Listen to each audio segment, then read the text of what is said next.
Assalamualaikum warahmatullahi wabarakatuh. Semoga kita dalam lindungan Allah, amin. Jangan lupa like, subscribe dan bunyikan loncengnya biar tidak ketinggalan kisah-kisah Islami dari Kodi Channel. Kisah Kiai Barseso, ahli ibadah yang wafat dalam keadaan su'ul khotimah, penghabisan yang buruk.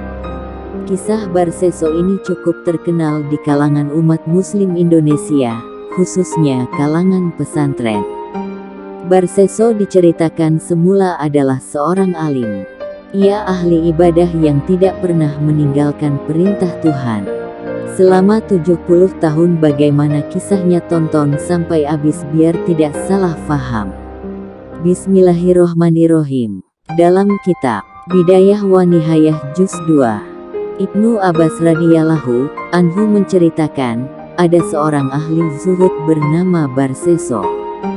Dia beribadah dalam kuil selama 70 tahun yang tidak pernah bermaksiat sedikit pun. Lalu iblis ingin menggoda dengan ilmu hilah rekayasa, maka pada suatu saat dia mengumpulkan para pembesar setan dan berkata, adakah di antara kalian yang mampu merusak Barseso? Setan putih berkata kepada iblis, saya sanggup merusaknya. Lalu ia berangkat ke tempat Barseso dengan mengenakan pakaian ulama dan mengenakan sesuatu di atas kepalanya, lalu datang ke kuil Barseso dan memanggilnya. Tetapi dia tidak menjawabnya. Barseso tidak berhenti dari beribadah kecuali setiap 10 hari sekali. Tatkala setan putih tak mampu mengambil perhatian Barseso, maka dia berpura-pura salat dan beribadah di dalam kuil itu.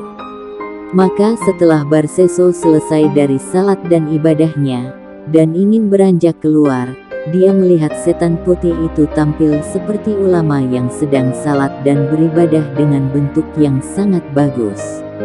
Lalu Barseso bertanya kepadanya, kamu tadi memanggilku sementara aku sedang sibuk salat, apa yang kamu perlukan? Pada awalnya Barseso menolak gadis itu untuk dititipkan padanya. Namun akhirnya, saudara-saudaranya membuatkan kuil dekat kuil Barseso dan meninggalkan saudara gadisnya di sana. Setelah selesai salat, Barseso melihat ada gadis cantik berada di dekatnya. Maka dia mulai jatuh hati dan tergoda. Lalu setan mengganggu gadis itu. Lalu Barseso berdoa dengan doa yang diajarkan setan dahulu. Setan itu pun keluar dan pergi dari gadis itu. Kemudian dia mulai salat lagi, setan itu datang kembali dan mengganggu sang gadis. Maka tanpa sengaja tubuh gadis itu terbuka dan setan membisikkan Barseso, gaulilah gadis itu dan setelah itu kamu bisa bertaubat. Dan setan pun berhasil. Barseso menggauli gadis tersebut sehingga gadis itu hamil dan terlihat mengandung. Kemudian setan berkata kepada Barseso, celaka kamu Barseso, bila perbuatanmu itu terungkap. Maukah kamu membunuhnya dan setelah itu kamu bisa bertaubat? Dan apabila keluarganya menanyakan, maka katakan pada mereka bahwa gadis itu dibawa kabur oleh setan yang telah mengganggunya dan kamu tidak kuasa melawannya. Maka Barseso masuk ke tempat gadis itu dan membunuhnya, lalu dikuburkan di lereng gunung.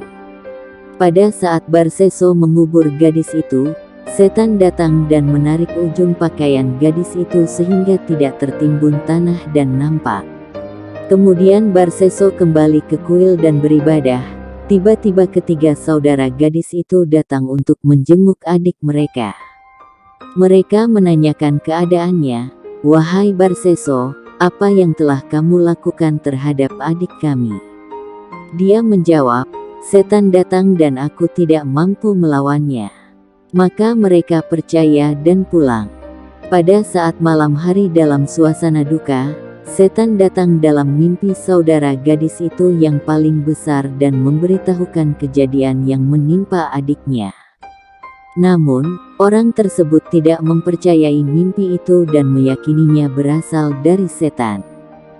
Setelah 3 malam berturut-turut datang dalam mimpi saudara paling besar tadi, namun tidak dihiraukan maka setan mendatangi kakak yang kedua dan ketiga, memberitahukan seperti yang disampaikan kepada kakak yang pertama. Kemudian ketiganya saling menceritakan apa yang dilihat dalam mimpi mereka dan ternyata sama. Lalu setan mendatangi mereka dan memberitahukan tempat dikuburnya adik mereka dengan ujung pakaiannya yang masih kelihatan. Lalu mereka pergi ke tempat yang ditunjukkan setan dan mendapati apa yang diberitakan olehnya. Kemudian mereka pulang kepada keluarga dan familinya, lalu mendatangi kuil Barseso dengan membawa linggis dan kapak. Mereka menghancurkan kuil Barseso dan menangkapnya lalu dibawa di hadapan raja. Setan kembali membisiki Barseso, "Kamu membunuhnya kemudian kamu ingkar, akuilah perbuatan itu," sehingga akhirnya Barseso mengakui perbuatannya. Lalu sang raja menjatuhkan hukuman mati kepadanya dengan disalib di kayu. Pada saat disalib, setan putih mendatanginya. Lalu setan menawarkan bantuan untuk menyelamatkannya dengan bersujud kepada setan. Barseso menyetujuinya dan bersujud kepadanya.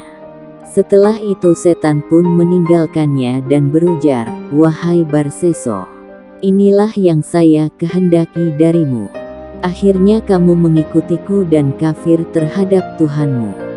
Sesungguhnya aku berlepas diri dari perbuatanmu dan aku takut terhadap Tuhan semesta alam." Allah Ta'ala berfirman dalam Qs. Al-Hasr 16-17. Seperti bujukan Saitan ketika dia berkata kepada manusia, "Kafirlah kamu," maka tatkala manusia itu telah kafir ia berkata, "Sesungguhnya aku berlepas diri dari kamu karena sesungguhnya aku takut kepada Allah Tuhan semesta alam." Maka adalah kesudahan keduanya, bahwa sesungguhnya keduanya masuk ke dalam neraka, mereka kekal di dalamnya. Demikianlah balasan orang-orang yang zalim.